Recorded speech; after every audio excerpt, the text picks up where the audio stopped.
बिस्मिल्लाहिर्रहमानिर्रहीम। अस्सलाम वालेकुम नाज़रीन, आप यूट्यूब चैनल देख रहे हैं। मैं इमरान खान हूँ। मियां नवाज़ शरीफ ने नया फ़ैसला किया है और एक्चुअली इसका अगर मैं समरी बयान करूँ तो वो क्या है कि नवाज़ शरीफ साहब ये चाहते हैं कि वज़ीर आज़म हो उनका भाई शहबाज शरीफ, वज़ीर आला पंजाब हो उनकी बेटी मरीम नवाज़ और अपोजिशन लीडर हो पाकिस्तान में मियाँ मोहम्मद नवाज़ शरीफ। यानी अब अपोजिशन लीडर का एक स्टेटस भी अपने पास रखना चाहते हैं।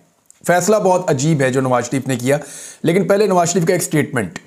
मैंने आपको एक बयान बताया था शहबाज शरीफ का, और शहबाज शरीफ ने उस बयान के अंदर जो बात की थी वो आज हर पाकिस्तानी के दिल की आवाज़ है। शहबाज शरीफ ने कहा था महंगाई इतनी है कि समझ नहीं आता कि मुंह छुपा कर मैं कहाँ जाऊँ। शहबाज शरीफ साहब, आपको मुंह छुपा कर ही वाकई रहना चाहिए, आपका मुंह दिखाना बनता भी नहीं है। जो आपने 16 महीने में इस कौम के साथ कर दिया है, जितना जुल्म और जितनी बर्बरियत आपने इस कौम के साथ की, ना सिर्फ लोगों को मारा, चादर और चार दीवारी का तकद्दुस पामाल किया, जुल्म किया, बर्बरियत की, बल्कि शहबाज शरीफ साहब आपने लोगों की कमर तोड़ दी। आपने इतनी महंगाई की। आपके अपने साथी आपके बारे में क्या कह रहे हैं ज़रा ये सुने, फिर मैं आपको आगे नवाज शरीफ क्या गुल खिलाने जा रहे हैं वो आपको मैं बताता हूँ बाद में। मोहम्मद ज़ुबैर साहब हैं और शहबाज शरीफ साहब के बारे में कह रहे हैं, साबिक गवर्नर सिंध PMLN से इनका ताल्लुक, मरीम नवाज़ के बहुत करीबी साथी। वो कह रहे हैं कि नून लीग में शहबाज शरीफ के सामने बहस की बिल्कुल इजाज़त नहीं होती थी। मैंने जब नून लीग ज्वाइन की तो कुछ लोगों ने मुझे कहा कि तुम मीटिंग्स में बहुत बोलते हो। नून लीग में इस चीज़ को अच्छा नहीं समझा जाता कि लीडरशिप के आगे बोला जाए ना, अच्छा नहीं समझा जाता। मैं इसका गवाह हूँ। मियाँ साहब को, सिर्फ बड़े मियाँ साहब को भी, छोटे मियाँ साहब को भी, छोटी मियाँ साहब को भी और बाकी सबको भी, उनको सिर्फ खुशामद पसंद है। बस आप दिन रात इनकी खुशामद करें, वो आप तरीका सीख सकते हैं। यानी वो मरीम नवाज़ ने कहा कि वो तरीका हमें आता है और बहुत अच्छे से आता है। ये खुशामद करती भी बहुत अच्छे हैं और करवाने का भी इनको शौक़ है। तो वो कहते हैं मीटिंग में बोलते बहुत हो, नून लीग में इस चीज़ को अच्छा नहीं समझा जाता। जो कुछ पिछले 2 साल में हुआ, ये मोहम्मद ज़ुबैर कह रहे हैं कि जो कुछ पिछले 2 साल में हुआ उसका दिफा करना मुमकिन ही नहीं है। वो 16 माह पाकिस्तान के बदतरीन साल थे। यानी शहबाज शरीफ ने जो कुछ 16 महीने इस मुल्क के साथ किया वो इतना बदतरीन था कि उसके बाद मुंह छुपाना ही बनता है। मियाँ साहब, आपका मुंह दिखाना आपका बनता नहीं है। अब आ जाएंगे नवाज शरीफ साहब ने क्या फैसला कर दिया अजीबोगरीब, लेकिन पहले उनका एक स्टेटमेंट आप देख लें। मियाँ नवाज शरीफ कह रहे हैं कौन सी कारकर्दगी है जो आवाम से मिलूं। सवाल उन्होंने पूछा शहबाज शरीफ से, अपने लोगों से, कि कौन सी ऐसी कारकर्दगी, हमने कौन सा ऐसा तीर मारा कि मैं आवाम से जाकर मिलूं।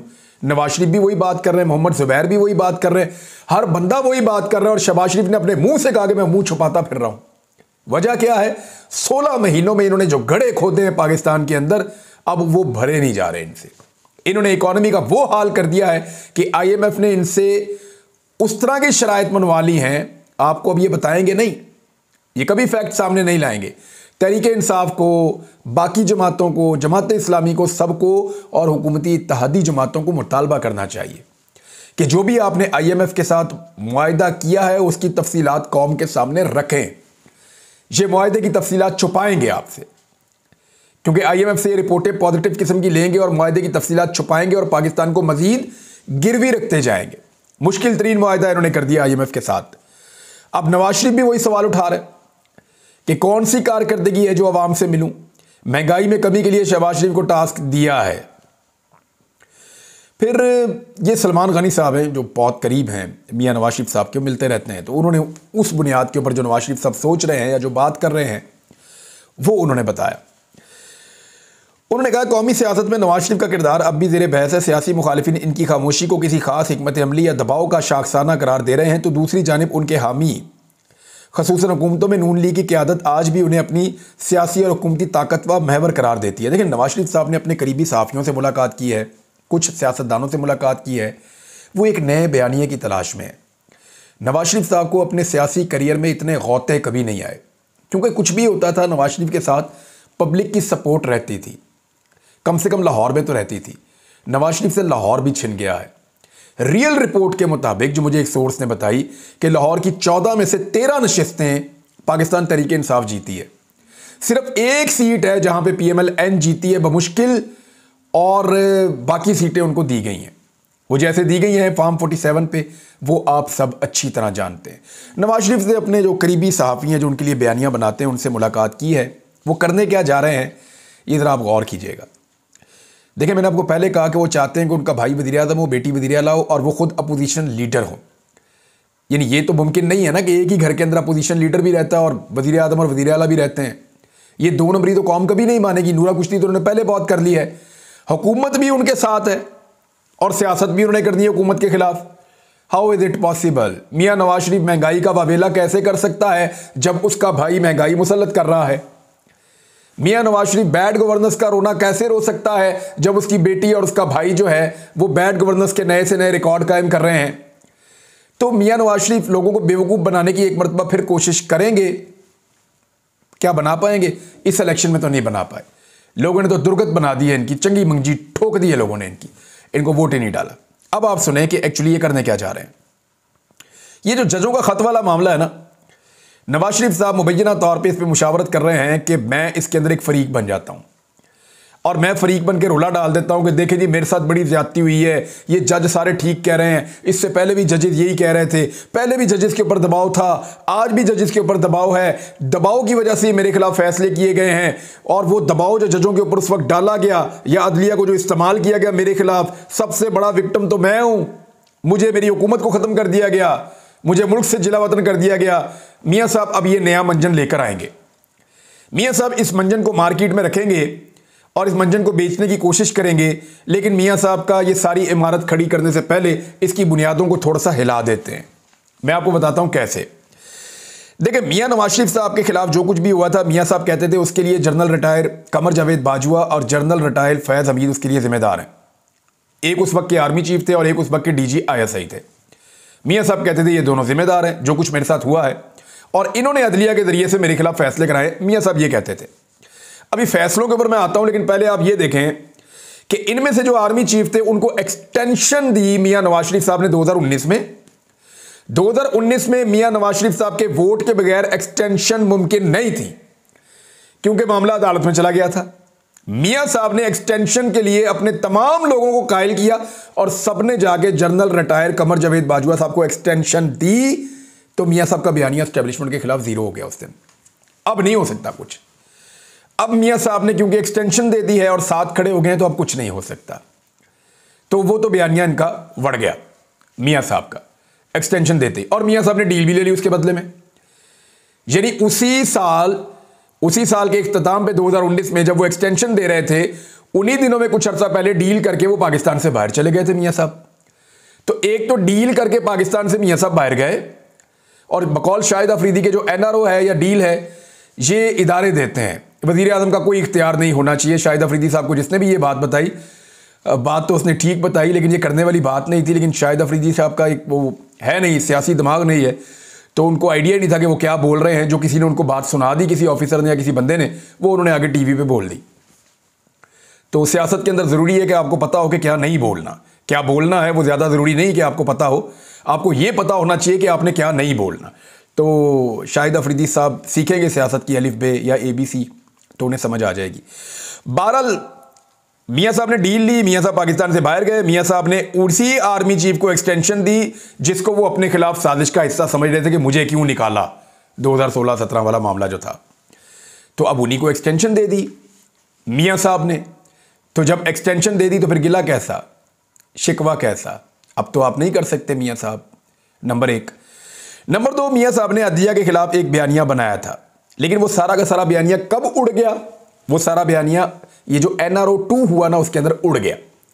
कैसे उड़ा? ये ऐसे उड़ा कि मियाँ साहब के जितने भी केसेस हैं, चाहे वो एवनफील्ड अपार्टमेंट्स का मामला हो, अल अजीज़िया वाला केस है, अल तौफीक वाला है, हुदैबिया वाला है, रमज़ान शुगर मिल वाला है, या जाली अकाउंट्स वाला है, और बहुत सारे केसेस हैं। शरीफ ख़ानदान के जितने भी मुकदमात हैं या जितने भी केसेस थे वो सारे टेक्निकल ग्राउंड्स के ऊपर ख़त्म हो गए। मेरिट के ऊपर कोई केस इनका ख़त्म नहीं हुआ, टेक्निकल ग्राउंड्स के ऊपर इनके मुकदमात ख़त्म हुए। आज इमरान खान साहब के मुकदमात के अंदर उनके वकला जो हैं वो मेरिट के ऊपर बात कर रहे हैं। इमरान खान के शदीद मुखालिफिन राना सनाउल्लाह जैसे लोग कह रहे हैं ये केस जाली बने हैं, इमरान खान पे जाली केसेस हैं, ये नहीं टिकेंगे, मेरिट के ऊपर आते ही नहीं है। सारे अपने मुंह से कह रहे हैं और वो ये कह रहे हैं जब भी अदालत इसको सुनेगी मेरिट के ऊपर ये उड़ जाएंगे। लेकिन नवाज शरीफ साहब के केसेस टेक्निकल बुनियादों पर एनआरओ 2 की मौजूदगी में जब इन्होंने हुकूमत बनाई, इमरान खान की हुकूमत बना गिराकर, तो कवानीन तब्दील करके फायदे लेकर मियां साहब के केसेस, शहबाज शरीफ के, हमजा शहबाज के, नवाज शरीफ के, दमादों के, बच्चों के, आगे पीछे रिश्तेदारों के, सबके केस इन्होंने खत्म करवाए।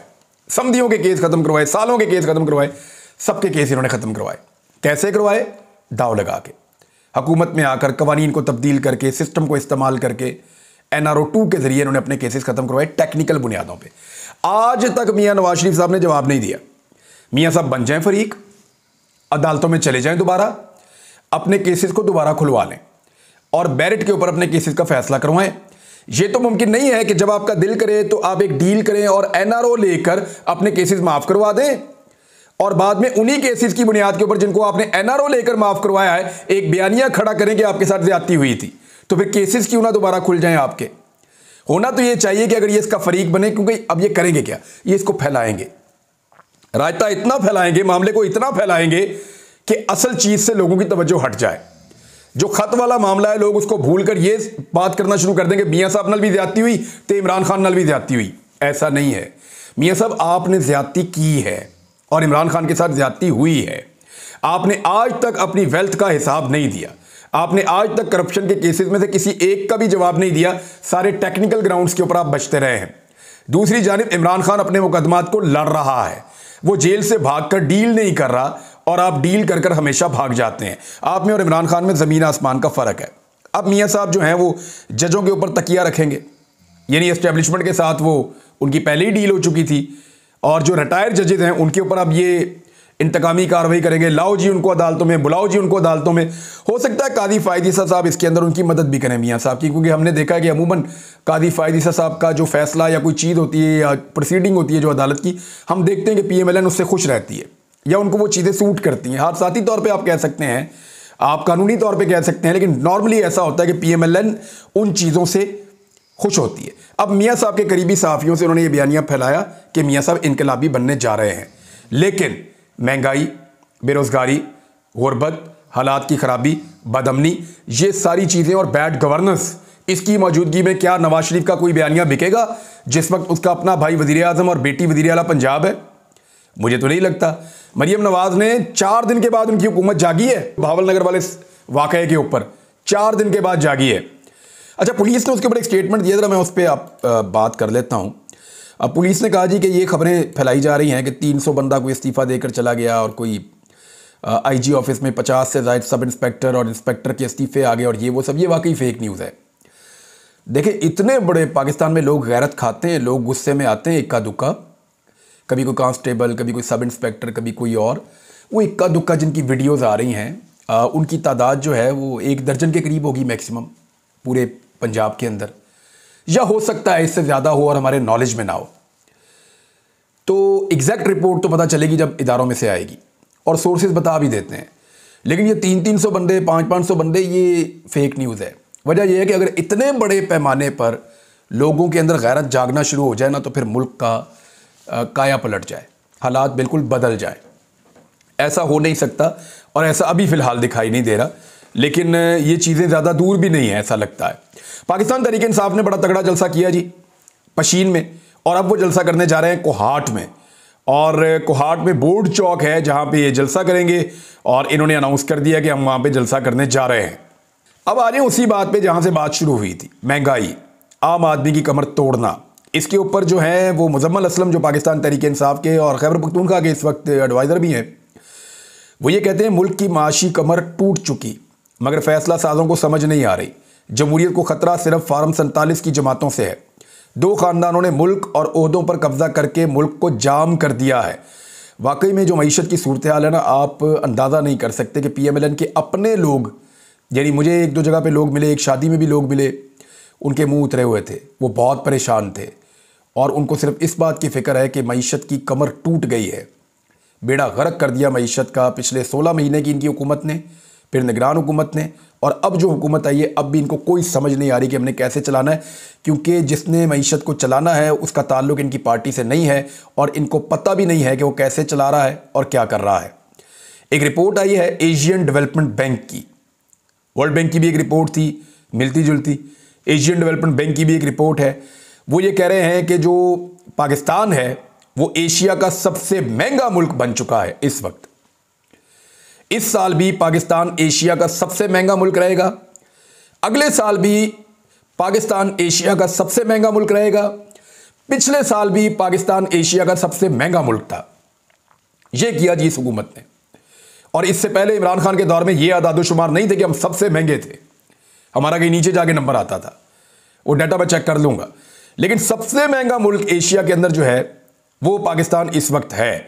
और दूसरी जो अलार्मिंग बात है वो ये है इस रिपोर्ट के अंदर कि पाकिस्तान की जो पॉलिसीज हैं उनके नतीजे में पाकिस्तान की जो ग्रोथ है वो भी बहुत स्लो है। यानी कोई ऐसी उम्मीद नहीं है कि फटाफट ये हालात ठीक हो जाएंगे या महंगाई कंट्रोल हो जाएगी। आमदन लोगों की लगातार नीचे जा रही है, महंगाई लगातार बढ़ती जा रही है, और लिविंग के लिहाज से, शहरियों के रहने के लिहाज से पाकिस्तान इस रीजन का सबसे महंगा मुल्क बन चुका है। नाज़रीन, एक बहुत अफसोसनाक वाक़या है, मैं उस पर ज़रूर जिक्र करना चाहूँगा कि बलूचिस्तान में एक बड़ा दहशतगर्दी का वाक़या हुआ है और बहुत अफसोसनाक वाक़या हुआ है। ज़िला नौशकी में नामालूम अफराद की फायरिंग से पंजाब से ताल्लुक़ रखने वाले ये मुसाफिर थे, ये जा रहे थे, इनमें से 11 अफराद जाँ बहक हो गए हैं और 5 ज़ख्मी हो गए हैं। ये लोग ट्रैवल कर रहे थे, मुबैना तौर पे पहले इनको अगवा किया गया और उसके बाद नाकाबंदी करने के बाद इन लोगों को कत्ल किया गया है।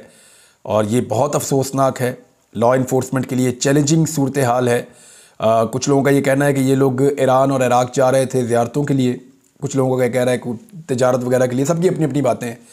लेकिन एक्चुअली ये लोग जो हैं वो वहाँ से ट्रैवल कर रहे थे, इनको उतारा गया दहशतगर्दों की जानिब से, और जो अस्करियत पसंद हैं उन्होंने इनको जान से मार दिया। ये जाँ बहक हो गए हैं, बहुत अफसोसनाक वाक़या है।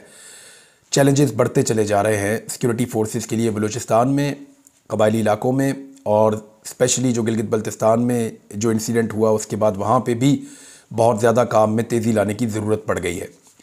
बहावल नगर का जो वाक़या है उसकी तहकीकात के लिए एक JIT बना दी गई है, उसका नोटिफिकेशन भी जारी कर दिया गया है।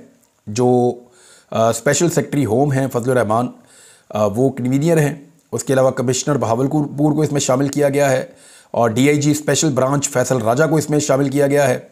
और ISI और IB का एक नुमाइंदा भी JIT का हिस्सा होगा, इंटेलिजेंस ब्यूरो का और ISI का।